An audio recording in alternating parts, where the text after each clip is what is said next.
šiandien susitinkame mano virtuvėje. Turiu užduotį pagaminti vakarienę per 20 minučių ir išbandysiu savo naują agregatą virtuvėje. Tai yra štai šią frito gruzdintuvę.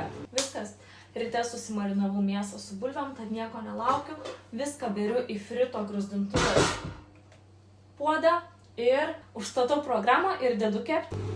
Kas man patinka gruzdintuviai, kad labai gražus dizainas ir labai paprastas naudojimas, surašytos visos funkcijos, viskas yra priliečiama vienu paspaudimu, viską galima reguliuoti, žodžiu, be galo paprasta.